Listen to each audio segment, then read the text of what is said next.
دلیل دی جاتی ہے کہ ہر نفس جو کرتا ہے وہ پہلے سے طے شدہ ہے، پھر ہم اچھے اور برے عمل و فعل کیسے کریں یا کرتے ہیں؟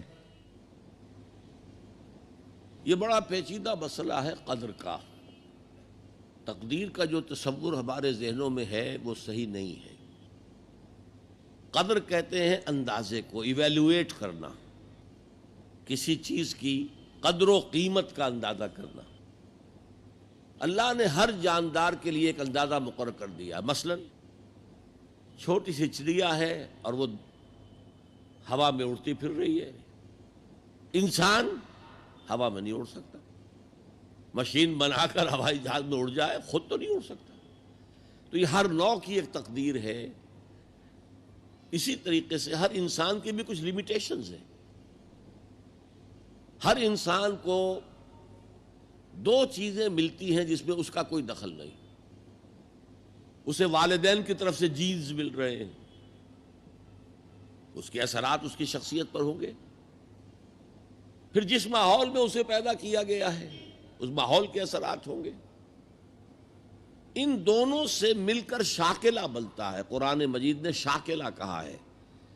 شاکلہ کہتے ہیں پیٹرن کو۔ آپ نے لوہے سے کوئی چیز ڈھالنی ہے تو پہلے لکڑی کا پاٹرن بناتے ہیں، ہمارے مصری لوگ پاٹرن کہتے ہیں اس کو۔ اسے آپ پیٹرن سمجھیے، تاکہ اس میں آپ نے لوہا پگھلا کر ڈالا تو اسی کے مطابق ڈھل گیا۔ تو ہر انسان کا ایک پیٹرن ہے جو اس کے جینز سے اور اس کے انوائرمنٹ سے بنا ہے، اور ہر انسان کا محاسبہ اسی اعتبار سے ہوگا۔ اگر کسی کے شاکلہ میں 100% نیکی کا اللہ تعالیٰ نے صلاحیت رکھی تھی اور اس نے 40% کی ہے، وہ مارا گیا۔ جس کے اندر رکھی ہی 50% دی، اس نے 40% کر لیا، کامیاب ہو جائے گا۔ لا یکلف اللہ نفسا الا وسعہا۔ Every individual will be judged according to what was given to him by Allah subhanahu wa ta'ala۔ لیکن تقدیر کا مطلب یہ نہیں ہے that we are bound to do something. No. There is no predestination. It's only pre-knowledge۔ اللہ نے مجھے اختیار دیا، چاہے یہ کرو چاہے وہ کرو، اما شاکرا و اما کفورا، فمن شاء فلیؤمن ومن شاء فلیکفر۔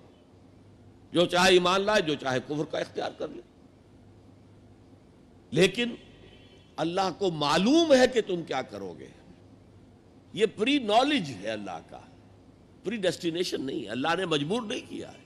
ہاں، وہ لمیٹیشن جو آپ کی شخصیت کے اندر ہے وہ اپنی جگہ ہے، لیکن نیکی اور بدی، خیر اور شر، حق و باطل کا چوائس آپ کو دیا ہے، اما شاکرم و اما کفورا۔ فمن شاء فلیؤمن ومن شاء فلیکفر۔ This free will is with you and you will be adjudged on the basis of this free will۔ البتہ کتنی نیکی تم کر سکتے تھے اتنی کر لی، کامیاب، چاہے وہ مقدار میں کم ہو۔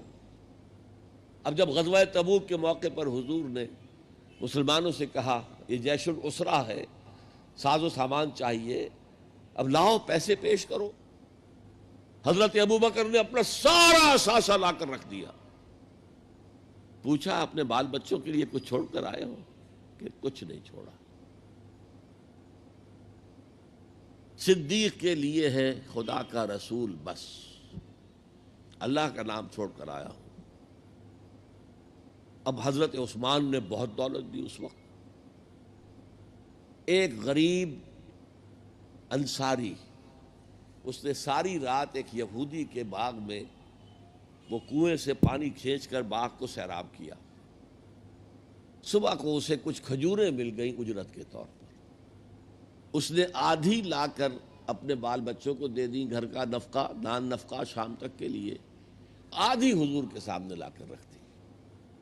جو منافقین موجود تھے انہوں نے تمسخر اڑایا، ہاں جی ہاں، بغیر ان کھجوروں کے تو یہ لشکر جا ہی نہیں سکتا، یہ تو بڑا، یہ تو بہت۔ حضور نے کیا کہا؟